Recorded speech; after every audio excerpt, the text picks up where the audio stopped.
Okay. இது வந்து நம்ம சரஸ்வதி அக்கா.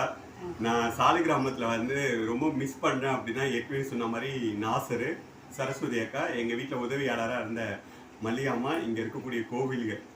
அக்காவை பற்றி சொல்லணும்னா இவங்கள மாதிரி ஒரு டைலரை வந்து நீங்கள் வந்து எங்கேயுமே பார்க்க முடியாது.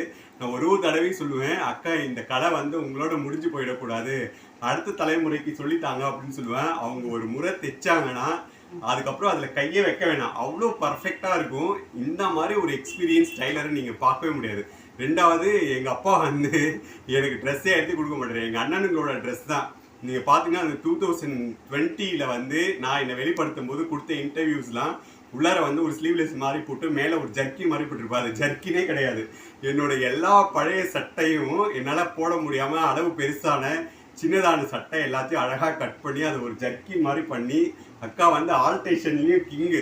உங்களுக்கு என்ன மாதிரி அழகாக ப்ளவுஸ் தைக்கணுமோ, என்ன மாடலில் தைக்கணுமோ அவங்கக்கிட்ட காமிச்சிட்டிங்கன்னா போதும், படத்தில் அதே மாதிரியே தைச்சி கொடுத்துருவாங்க. ஸோ எங்களுடைய ஆஸ்தான டைலர் அக்கா சரஸ்வதி அக்கா, இத்தனை வருஷம் வந்து அவங்களோட பயணித்தது வந்து மறக்கவே முடியாது. அவங்கள விட்டு பிரியறது எனக்கு உண்மையிலுமே ரொம்ப மனசு கஷ்டமாக இருக்கும். ஆனால் அவங்களும் வடபழனி முருகருடைய பக்தர். ஸோ எங்கள் 2 பேருக்குமே எல்லாமே அவர் தான். இன்றைக்கி வந்து அவங்களுக்கு வந்து ஒரு அழகான மாட்டு பொண்ணு, அவங்க பையன் அவங்கள நல்லா பார்த்துக்கிறாரு. ஸோ இன்னும் வடபழனி முருகர் அவங்க நினச்ச மாதிரி எல்லாமே கொடுக்கணும் அப்படிங்கிற பிரார்த்தனையோட, அக்கா லவ் யூ அக்கா, மிஸ் யூ.